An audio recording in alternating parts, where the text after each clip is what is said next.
My name is Morgan Purcell. I'm 31 years old, and 3 weeks ago, I buried my mother.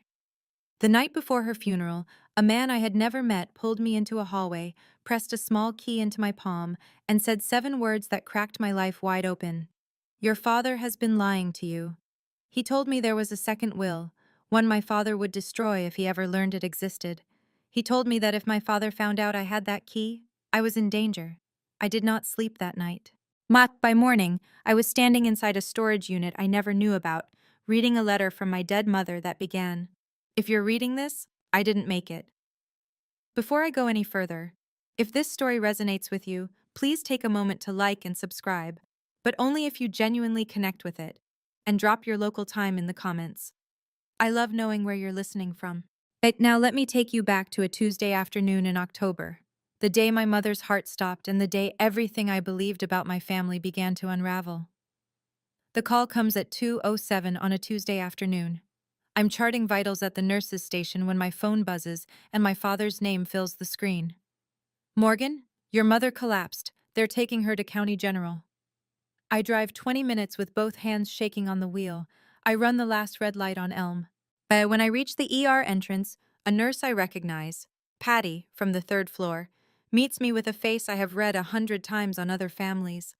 My mother is already gone. Stroke. Massive. They say it was fast. They say she likely didn't feel much. I don't know who those words are supposed to comfort, because they don't comfort me. My father is standing at the admitting desk when I round the corner. He is signing paperwork. His pen moves steady and quick. Like he's closing a checking account. A woman from Morrison and Sons Funeral Home is beside him with a brochure open on the counter. He has already chosen the casket display, already confirmed the visitation window, already selected white lilies. My mother hated white lilies. She loved yellow daisies, but I can't make my mouth say that right now. "Dad, when did you get here?" "About an hour ago." An hour. He was here an hour before he called me. "I handled everything," he says. But he puts his hand on my shoulder. "You don't need to worry about any of this." That night, I go to my parents' house to sit in her bedroom. Her reading glasses are still on the nightstand. Her library book is still open, face down, holding her place. But her bedside drawer, the one she always kept locked, is empty, cleaned out. The little brass key she wore on a chain is gone. My mother has been dead for 6 hours, and her dresser is already bare. Wednesday morning, and I drive back to the house to help plan the service. The front door is unlocked. I hear music, soft jazz, the kind my mother never played, drifting from the kitchen. A woman I have never seen before is standing at my mother's stove, pouring coffee into my mother's favorite blue mug. She is wearing my mother's camel cashmere cardigan, the one with the patch pockets Mom sewed herself. "Morgan, this is Denise." My father steps out of the hallway. "She's a close friend. She's been helping me through this." Denise Harmon smiles at me the way you smile at someone's child. "I'm so sorry for your loss, sweetheart." I have never heard her name before, not once. I ask about Mom's home office, the little room off the den where she kept her files, her paperwork, her folder of important documents. My father waves his hand. "I cleaned all that up. Your mother kept so much clutter in there." The filing cabinet is empty, the desk drawers are bare, and even the corkboard above her desk, where she used to pin receipts and appointment cards, has been stripped clean. My father sits at the kitchen table and takes over the funeral arrangements. Music, speakers, guest list, flowers. When I ask if I can read the eulogy, he shakes his head. "I think it's better if I do it, Morgan. You'll get too emotional." Denise touches my arm. "Your dad knows best, sweetie." That's when I see it. On Denise's wrist, a thin silver bracelet engraved with the name Margaret. I gave my mother that bracelet for her birthday when I was 16. I saved 3 months of babysitting money. "Oh, this old thing?" Denise turns her wrist. "Your father said your mother wouldn't mind." I open my mouth, then I close it. Because if I react now, if I raise my voice or let my face twist, my father will use it. He will tell everyone I'm unstable. So I say quietly, "Actually, she would. That was a gift from me." Nobody answers. Thursday evening. Visitation at Morrison and Sons. The viewing room smells like carpet cleaner and refrigerated flowers. White lilies everywhere. My father stands at the entrance in a charcoal suit, greeting every person who walks through the door. Handshake, hug, red-rimmed eyes. He holds the hand of every woman who offers it a beat too long, and they all say the same thing. "Oh, Jerry, you poor man." I stand 3 feet to his left. But most people glance at me, nod politely, then turn back to him. A few pat my arm. One woman says, "You must be the daughter," as if I need an introduction at my own mother's viewing. I hear my father lean toward Ed Brennan, a family friend from the old neighborhood, and lower his voice just enough that I catch every word. Margaret had been struggling, mentally. The last few years were hard on all of us. Ed shakes his head. I had no idea. Jerry. She made some unusual financial decisions toward the end. I tried to help, but she wouldn't listen. My skin goes cold. He is standing 10 feet from her open casket, and he is rewriting her story for an audience. Uncle Ray, my father's younger brother, finds me by the guest book. He puts his heavy hand on my shoulder. "Your dad's been carrying this family on his back, Morgan. Try to be strong for him." I nod because I don't trust my mouth. Later, alone, I stand in front of my mother's casket. Her hands are folded. Her nails are painted the soft pink she always wore. Her face looks calm, arranged, like someone else's idea of her. I lean close enough that no one behind me can hear. "What were you trying to tell me, Mom?" The lilies don't answer, but something in the hallway is about to. The parking lot is almost empty when I push through the side door of the funeral home. The air is sharp and October cold, and I just need 1 minute where nobody touches my shoulder and calls me sweetheart. A man is leaning against the brick wall near the dumpsters. Silver hair, tweed coat. He looks like a retired professor waiting for a bus that stopped running years ago. "Miss Purcell?" I stop. "Do I know you?" "No, but I knew your mother." He steps forward. His hands are steady, but his eyes are not. "My name is Harold Briggs. I was your mother's attorney." I need 5 minutes. Attorney. My mother didn't have an attorney. My father handled everything. Every contract, every policy, every account. He always said Mom didn't understand that stuff. Harold walks me to the far end of the lot, away from the building, away from the windows. "Your father has been lying to you your entire life." His voice is quiet and even, the way someone talks when they have rehearsed a sentence for months. "There is a second will, one he doesn't want found. And if he discovers that you know about it, you are in danger." He reaches into his coat pocket and presses a small key into my hand, a brass key with a plastic tag. A number is written on the tag in my mother's handwriting. "Your mother prepared for this, Morgan. She didn't trust that she would be alive to tell you herself." "Why should I believe you?" Harold opens a worn leather folder and removes a single photograph. My mother, seated at a desk, signing a document, smiling faintly. On her wrist, the silver bracelet with her name. "I made a promise to Margaret," he says. "I intend to keep it." He turns to leave, then stops. "Check the unit tonight. Your father filed his version of the will this morning." 9 p.m. The storage facility sits behind a Dairy Queen on Route 11, the kind of place where people keep lawnmowers and Christmas decorations. Fluorescent lights buzz over numbered roll-up doors. My hands are shaking so badly it takes me 3 tries to fit the key. The door rattles up. Inside, 3 cardboard boxes on a metal shelf. My mother's handwriting is on every label. Box 1. 12 leather-bound journals, numbered 1 through 12, spines cracked from use. Box 2. Manila folders, thick with paperwork. Bank statements, insurance documents, photocopies of the deed to the house. Box 3 holds a single large envelope, written across the front in blue ink. "For Morgan, open first." I sit on the cold concrete floor and tear the seal, 4 pages. But my mother's handwriting, small, precise, unwavering. The first line: "My dearest girl, if you're reading this, it means I didn't make it. Your father is not who you think he is." The letter is organized the way Mom organized everything: numbered points, dates, references to documents in the second box. She writes that my father took control of every bank account within the first 3 years of their marriage, that he moved $180,000 she inherited from my grandmother into a joint account, and then transferred it piece by piece to an account in his name alone. that he changed the beneficiary on her life insurance policy from me to himself 4 years ago, without her signature. And she writes, "He told me if I ever said a word, he would make sure you believed I was crazy. I was too afraid to leave, but I was not too afraid to prepare." At the bottom of the letter, one more line. "He took my money. He took my voice. Don't let him take yours." I close the envelope. I open box 2. And I start counting. The documents tell a story my father never wanted told.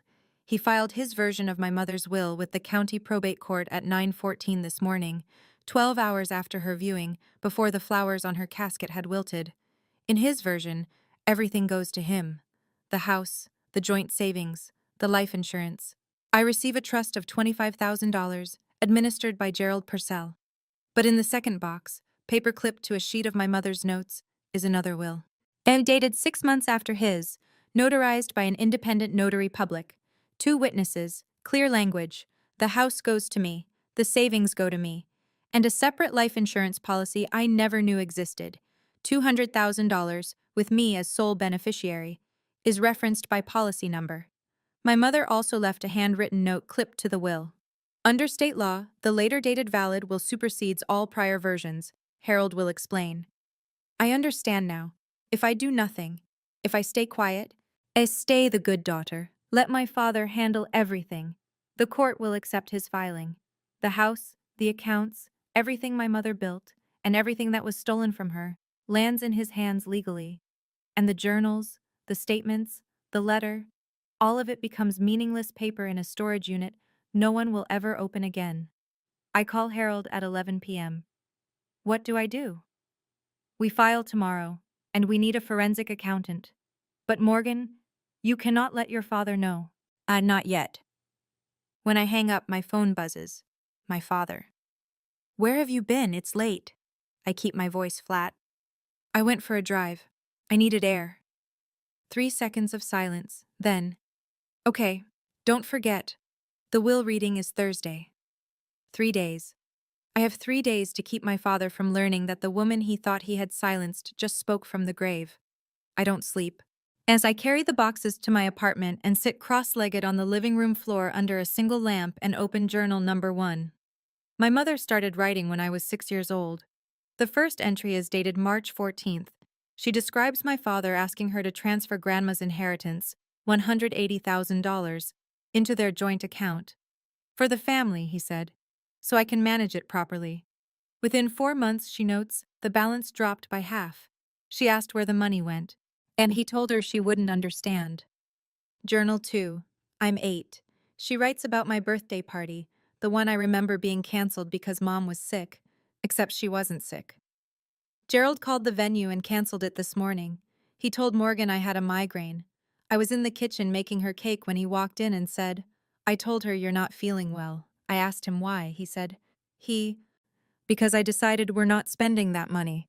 Morgan came home from school and wouldn't look at me. I remember that day. I remember thinking my mother forgot. I remember my father sitting on the edge of my bed that night saying, Mom's just tired, sweetheart. She tries her best. He used me. He used a child to build a wall between my mother and me. And I carried the bricks for him for 25 years without knowing it. Journal 3. I'm 11. And Mom tries to open her own checking account.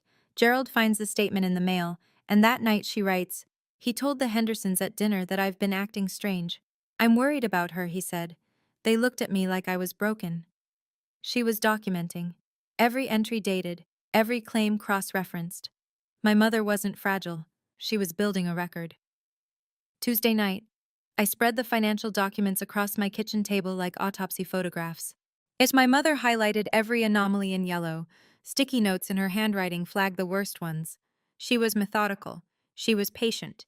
She was furious in the quietest possible way. The bank statements span 15 years. The transfers follow a pattern: $3,000 here, $5,000 there, $8,000 in December, always just below the threshold that would trigger a flag. Over 15 years, roughly $340,000 moved from joint accounts into accounts bearing only my father's name. But accounts my mother was never added to. Accounts at a bank 2 towns over. Then there's the life insurance. My mother's policy, $500,000, originally naming me as beneficiary, was changed 4 years ago. The new beneficiary, Gerald Purcell.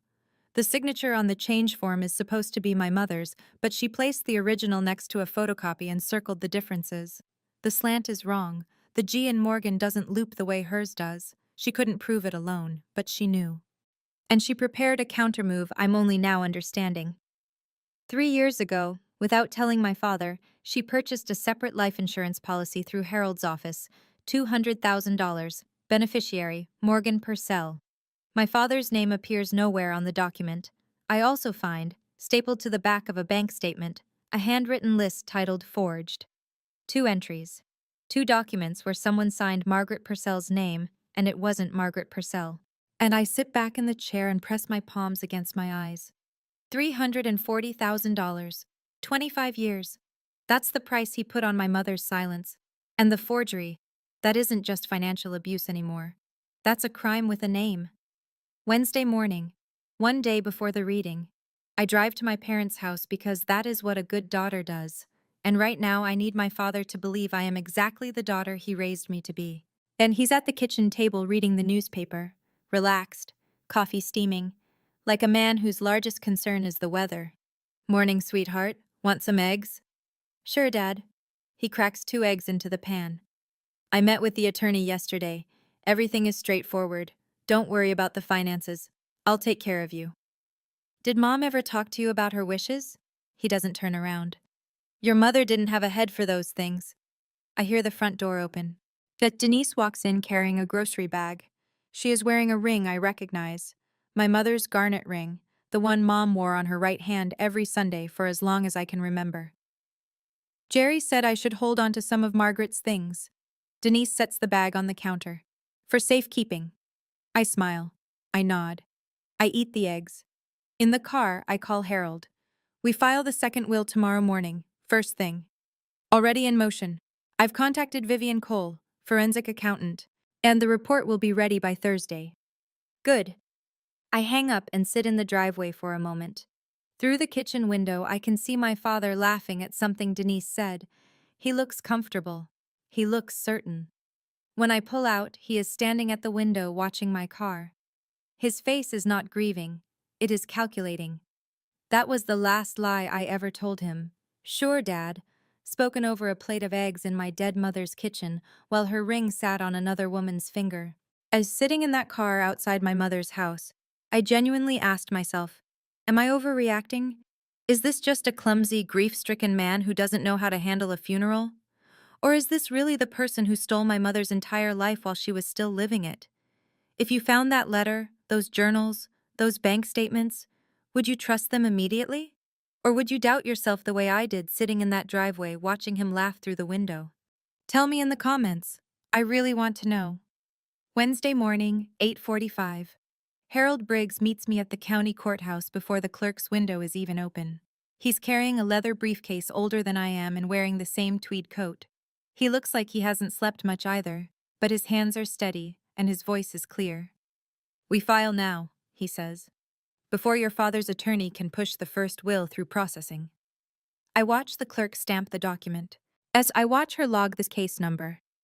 The second will, my mother's real will, dated 6 months after the one my father filed, is now part of the official record. Harold explains in the hallway, keeping his voice low. Under state probate law, when 2 valid wills exist, the later dated instrument controls. Your father's will was drafted 5 years ago. Your mother's was executed 2.5 years ago, notarized by an independent notary public, and witnessed by 2 individuals who are alive and willing to testify. What if he says she was mentally unfit? Harold pauses. He expected this question. That's exactly what he'll try. It's why he's been telling everyone she was struggling and confused. He's been building that narrative for years, Morgan. But your mother anticipated it. He taps the briefcase. 12 journals, detailed, dated, cross-referenced to financial records. A forensic accountant's report confirming the transactions. 2 witnesses who sat in the room when she signed, who will testify she was lucid, determined, and fully aware of what she was doing. He looks at me over his glasses. Your mother didn't just make a will, she built a fortress around it. I nod. My throat is tight, but my voice is not. What about tomorrow? The reading? Tomorrow, we let your father go first. We let him finish. Then I walk in. Wednesday afternoon. As I sit in Harold's small office above the hardware store on Main Street, the kind of office with a window air conditioner and a framed law degree from 1983, and listen to Vivian Cole's voice through the speakerphone. Vivian is a forensic accountant Harold has worked with before. She's been reviewing the documents since yesterday morning, and she sounds like a woman who has seen this pattern 100 times and is still angry about it. Approximately $340,000 transferred from joint accounts to accounts solely in Gerald Purcell's name over a 15-year period. Multiple transfers structured below reporting thresholds. Beneficiary changes on the primary life insurance policy executed without verified co-signer consent. 2 signatures on banking documents that do not match Margaret Purcell's authenticated samples. She pauses.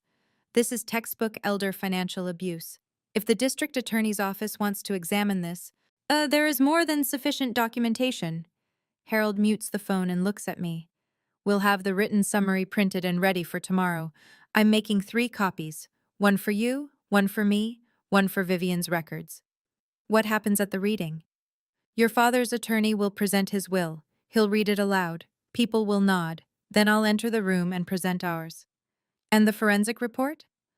I'll have a printed summary available if his attorney questions the validity. But Morgan, the will speaks for itself. The report is the hammer behind it. I help Harold organize the copies, bank statements in chronological order, insurance documents tabbed, the 2 pages with forged signatures flagged with red sticky notes. Your mother didn't just protect you, Harold says quietly, straightening a stack. She built a case. All we had to do was present it. The paper trail doesn't lie. Tomorrow neither will I. Wednesday evening. My father hosts what he calls a family dinner at the house. The house that still smells like my mother's lavender sachets in the closets, though I doubt they'll last long. He's invited everyone. Aunts, cousins, neighbors, old co-workers from the bank. Denise is in the kitchen wearing my mother's apron, stirring a pot of chili with my mother's wooden spoon. And something about the image is so precise in its wrongness that I have to look away. Gerald stands at the head of the table and raises his glass. Margaret would have wanted us together. Tomorrow we make things official, and then we move forward as a family. Uncle Ray leans back in his chair, arms crossed, satisfied. Hear, hear.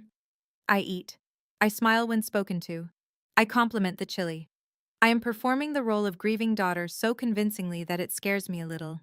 Denise pulls a neighbor aside near the buffet to show off a pendant necklace. As I recognize it immediately, my mother's small gold locket, the one with baby photos of me inside. Jerry gave it to me. Isn't it beautiful? I watch the neighbor's face tighten for half a second before she nods. After dinner, my father catches me at the door. You okay, kiddo? I'm fine, Dad. See you tomorrow. In the car, I sit in the dark and think about my mother sitting at the same table for 28 years, smiling the way I just smiled, performing the way I just performed. Except she did it every single day. Tomorrow, I keep my promise.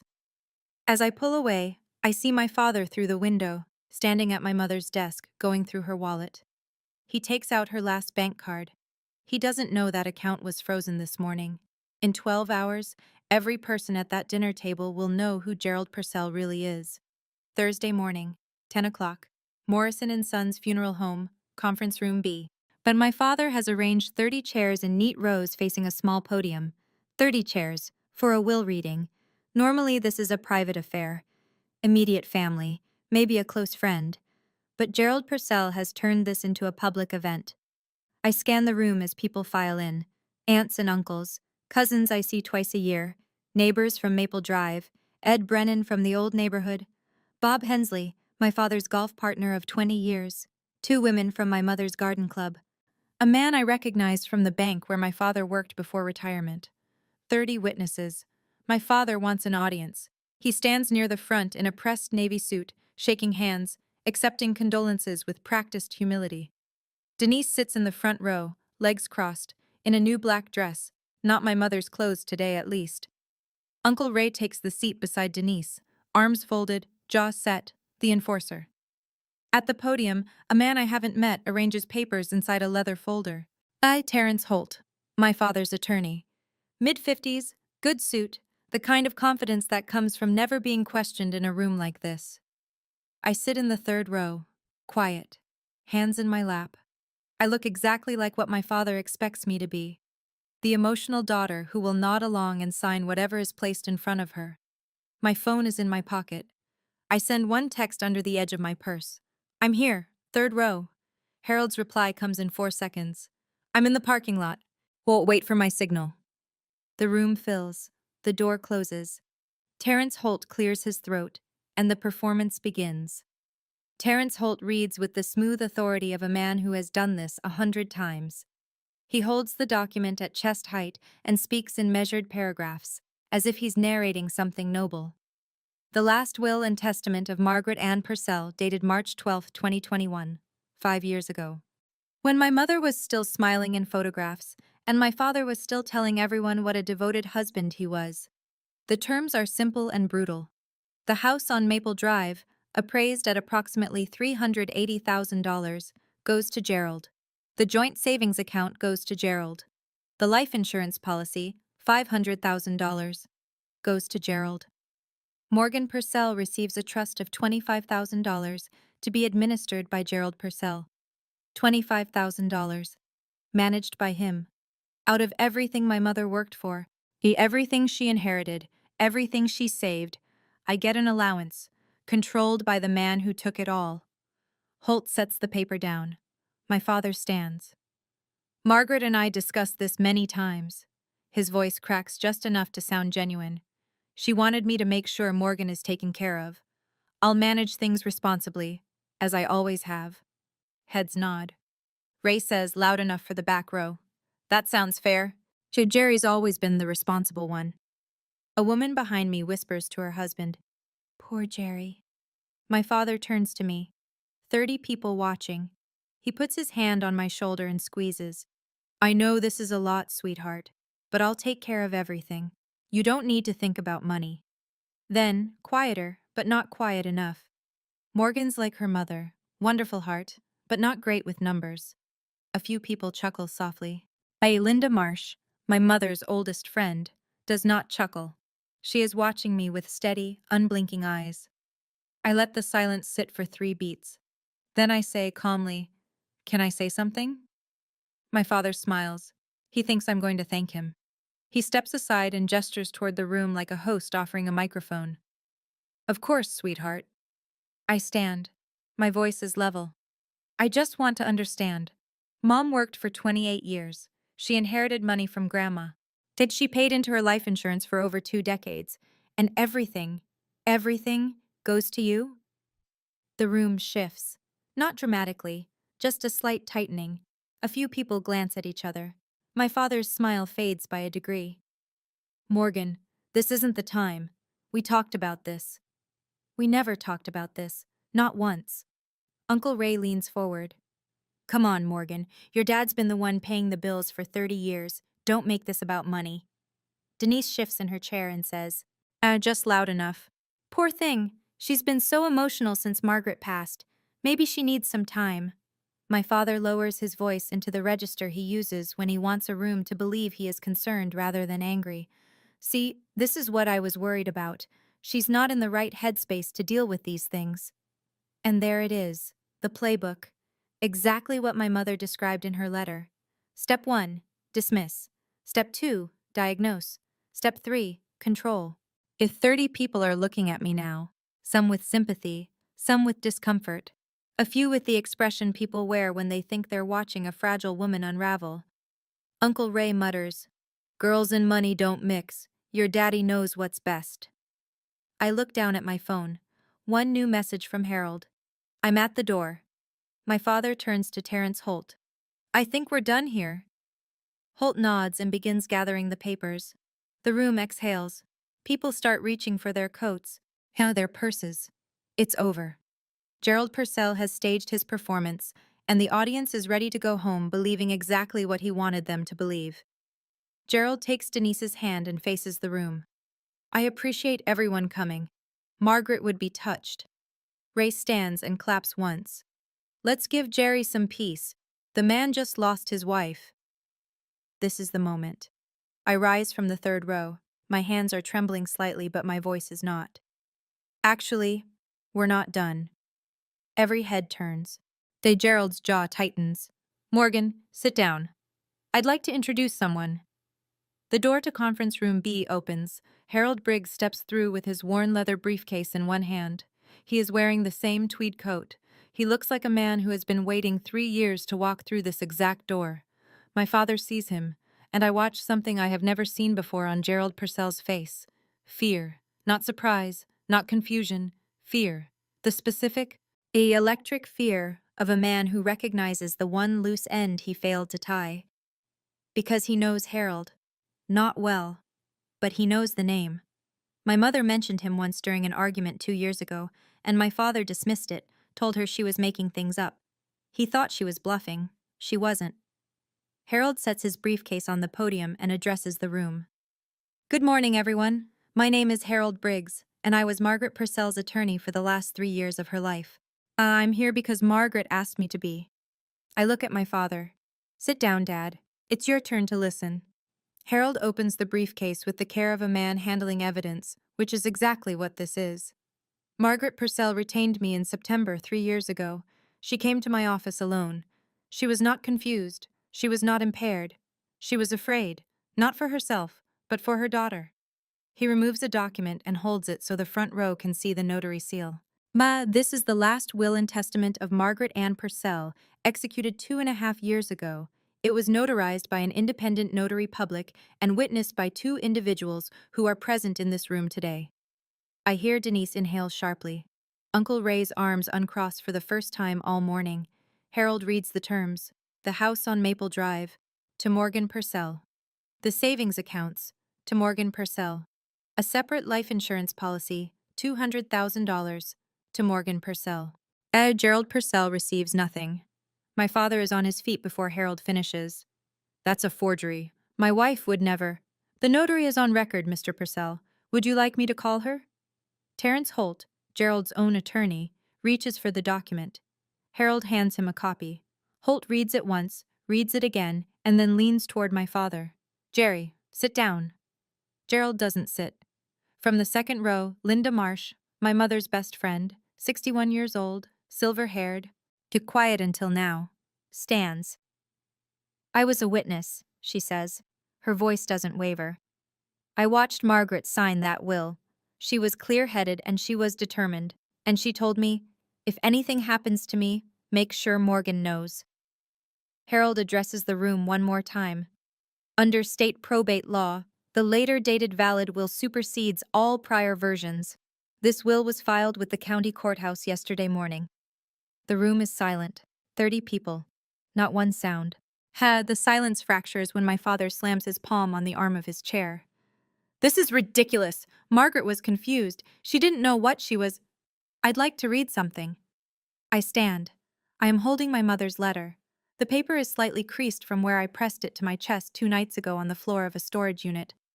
Not all of it, just enough. I read 3 sentences, my mother's words, in my voice, in a room full of people who thought they knew our family. He took control of every dollar I earned. He made me ask permission to buy groceries, and when I tried to tell someone, he told them I was losing my mind. Doris Reed, the woman who has lived next door to my parents for 40 years, who brought casseroles every Christmas, who waved to my mother across the fence every morning, puts her hand over her mouth. Ed Brennan stares at the floor. 2 women from the garden club turn to each other with wide eyes. She was sick, my father says. Bet his voice has climbed half an octave. She didn't know what she was writing. I do not raise my voice. She dated every entry. She cross-referenced bank statements. She kept receipts for 12 years, Dad. Uncle Ray pushes up from his chair. This is a setup. You're trying to steal from your own father. Sit down, Ray. Linda Marsh, voice like a door closing. For once in your life, sit down and listen. Ray sits. The room is rearranging itself.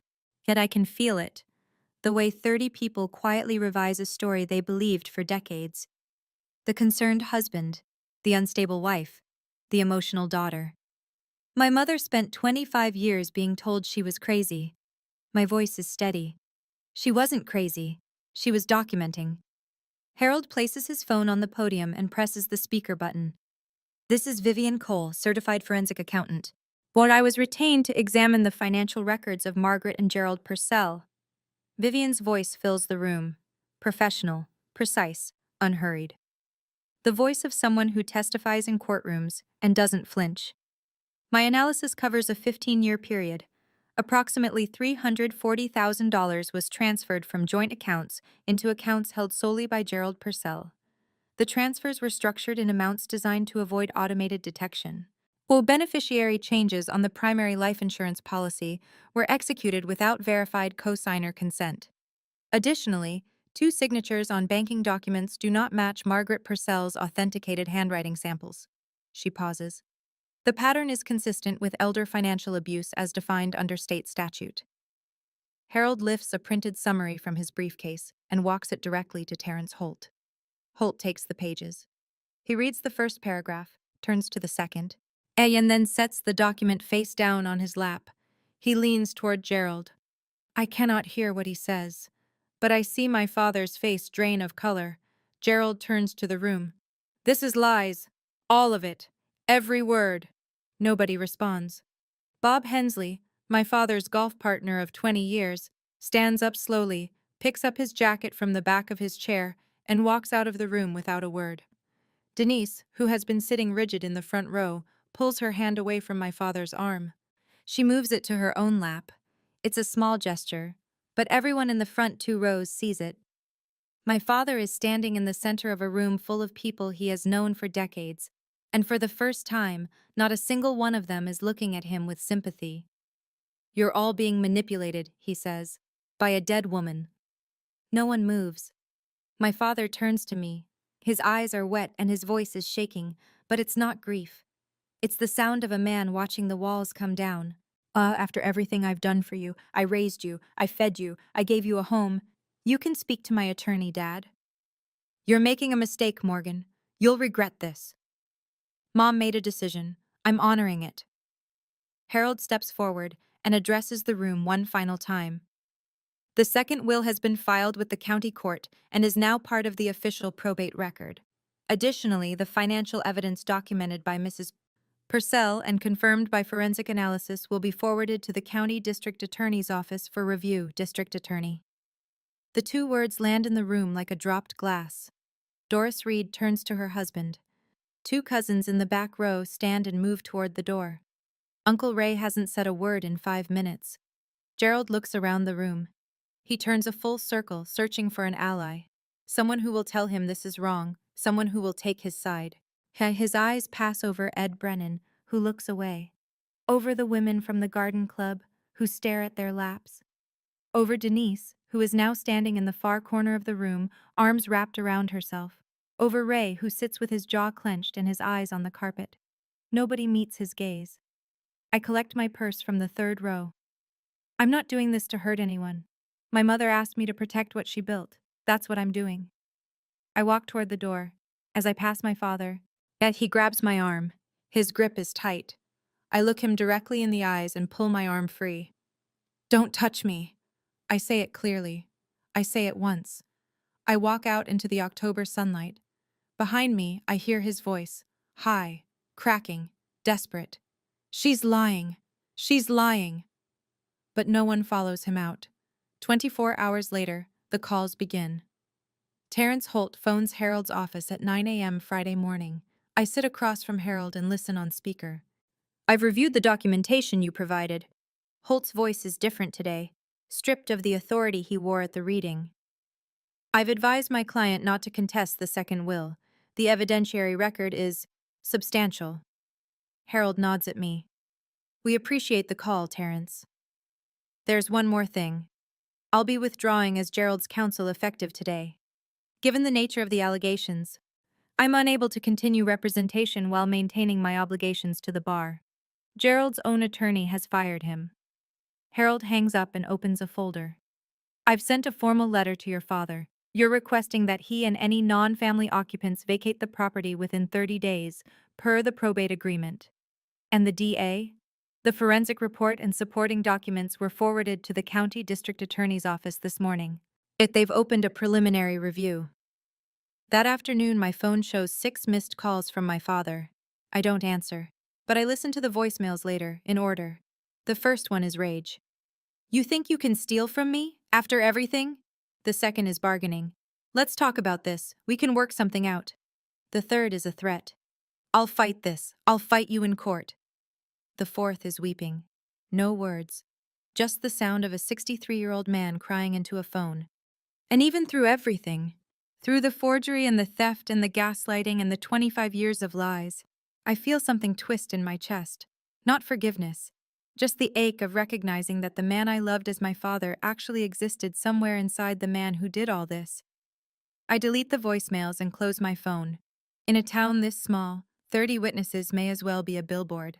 By Monday, the story has made its rounds. Not the tabloid version, the quiet kind. Whispered over coffee at Barton's diner, mentioned between sets at the Rotary luncheon, discussed in lowered voices at the post office. Linda Marsh calls me on Tuesday. Honey, I knew your mama was hurting, but I didn't know how bad. I should have pushed harder. You were there when it mattered, Linda. You signed that will. She's quiet for a moment. She was so calm that day. Sat in Harold's office and signed like she was paying a water bill. But her hands were shaking under the table. Bob Hensley calls Gerald to cancel their standing Wednesday golf game. He doesn't give a reason, just says, I need some space, Jerry. Gerald knows what that means. Gerald goes to the Rotary Club that Thursday. People are polite, no one is rude. But no one saves him a seat, and when he sits at a table with 3 men he's known for 20 years, the conversation dies until he excuses himself. The small humiliations of a small town. No one confronts him. No one has to. Denise moves her things out of the house on Wednesday. She leaves quietly. No scene, no argument. On the kitchen table, she places every piece of my mother's jewelry she had taken. The locket, the garnet ring, the silver bracelet engraved with Margaret. She doesn't leave a note. I don't think Denise left because she realized my father was wrong. I think she left because the money was gone. That's an uglier truth, but it's the real one. Uncle Ray calls me Saturday morning. His voice is thick. Morgan, I didn't know. I know Uncle Ray, but I don't invite him to the house. 3 weeks after the funeral, the probate court accepts the second will. The house on Maple Drive officially transfers to my name. The separate life insurance policy, $200,000, clears into my account. The joint savings, approximately $85,000, remains frozen pending the DA's review, but Harold tells me it's only a matter of time. Gerald does not challenge the will.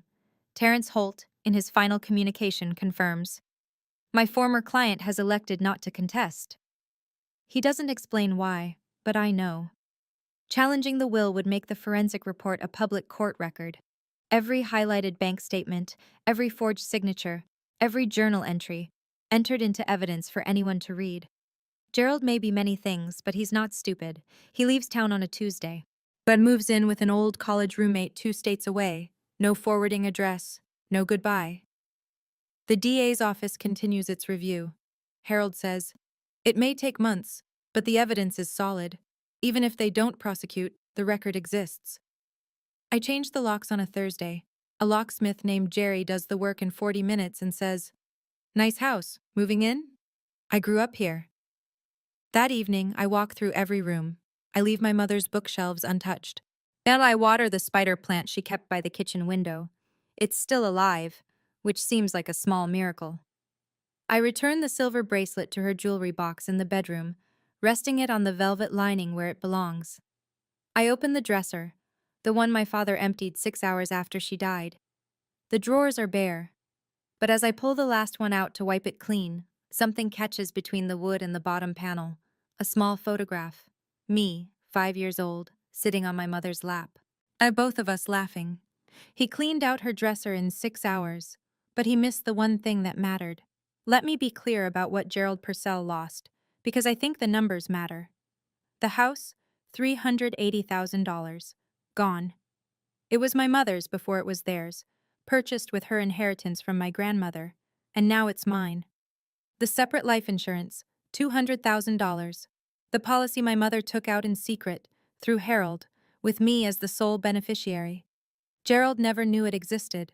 And the joint savings, $85,000, frozen by court order, pending investigation. His attorney, withdrew. His golf partner stopped calling. His Rotary friends politely suggested he take a break from meetings. Denise, gone. She didn't leave because she had a moral reckoning. She left because the money left first. The $340,000 he siphoned over 25 years? Spent. My mother's journals document what she could track. A car he bought Denise, $42,000. Roughly the same amount my mother secretly saved for me. Sports gambling, trips she was never invited on, gifts for a woman who wore my mother's jewelry before the casket was closed. The DA's preliminary review remains open. Harold says charges are not guaranteed. Many elder financial abuse cases don't result in prosecution.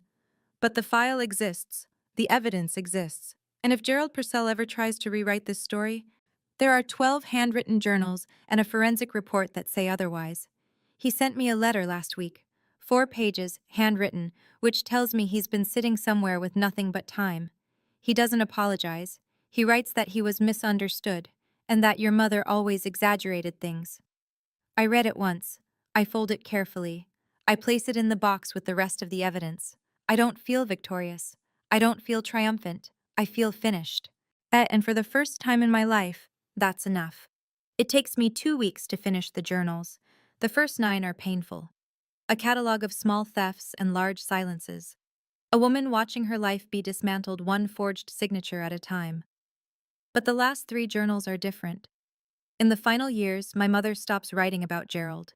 She writes about me. About the afternoons I come home to visit and we sit on the porch and drink iced tea. And about the tomatoes she grows in the backyard and saves for me because she knows I love them on sandwiches. About a book she read that made her think of me. She transcribes a passage and writes beside it. Morgan would like this. Between journal entries, I find letters she wrote but never sent. I'm sorry I didn't leave sooner. I was afraid he'd take you from me. By the time you were old enough to understand, I was too deep. Forgive me for that, if you can. And this.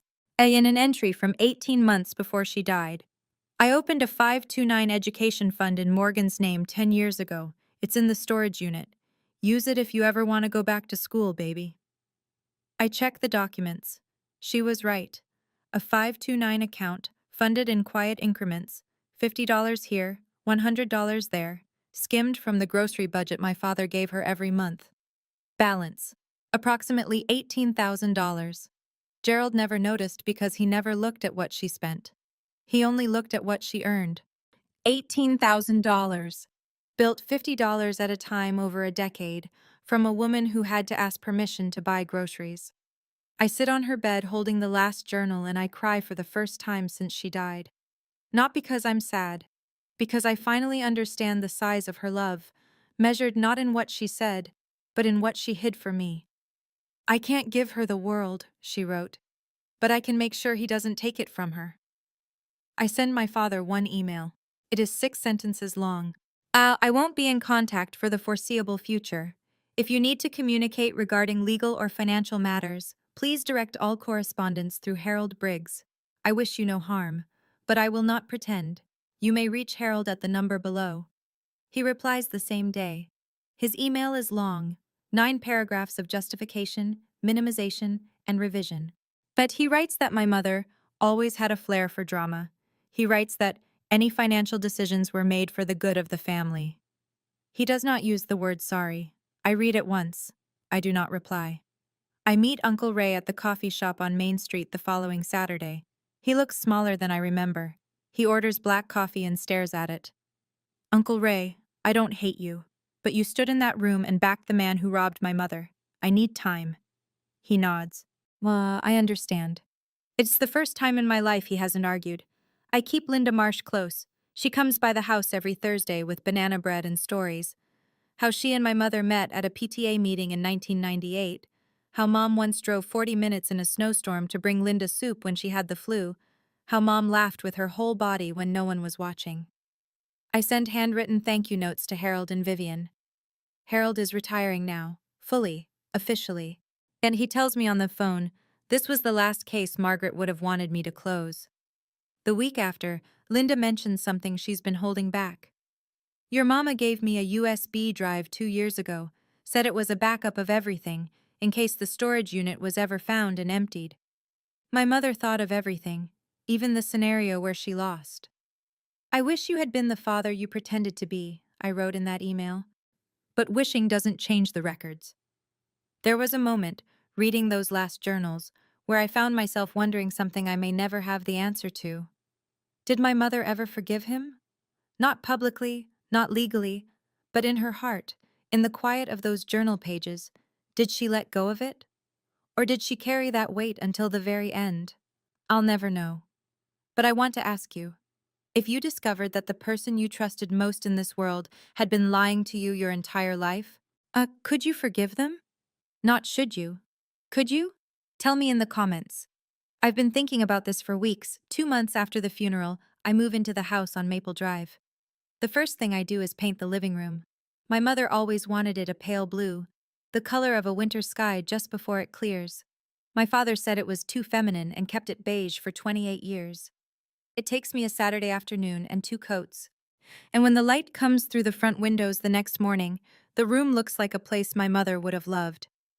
I plant the garden, lavender along the fence, because she talked about it every spring and never did it. Tomatoes in the raised bed she built herself. Daisies, yellow, not white, beside the mailbox. Linda brings over a climbing rose she found at the nursery on Route 9. Your mama wanted one of these for years. We plant it together, kneeling in the dirt. And Linda tells me about the time my mother entered a tomato in the county fair and came in second and pretended she wasn't furious. I used the 529 fund to enroll in an online MSN program, Master of Science in Nursing. It's something I've wanted for years. When I mentioned it once at a family dinner, my father said, "You don't need more school, Morgan. You already have a job." Mom thought otherwise. She saved $18,000 for this, $50 at a time. As I put a photo of her on the bookshelf in the living room, not the funeral portrait, a real one, from a barbecue in 2016. She's holding a glass of lemonade and laughing at something off camera. Her eyes are bright. That's the version of her I want to see every day. Friday evening, I sit on the porch with a mug of tea and listen to the crickets. For the first time in my life, I don't need anyone's permission to be here. I'm not telling you this story so you'll feel sorry for me. That I had a mother who loved me fiercely enough to plan 3 years ahead from inside a cage she couldn't escape. That's not a tragedy. That's a gift. I'm telling you, because I know someone is listening right now who is living the life my mother lived. Someone whose partner controls every dollar. Someone who's been told, by family, by friends, by the person sitting across from them at dinner, that they're too emotional, too sensitive, too confused to understand their own life.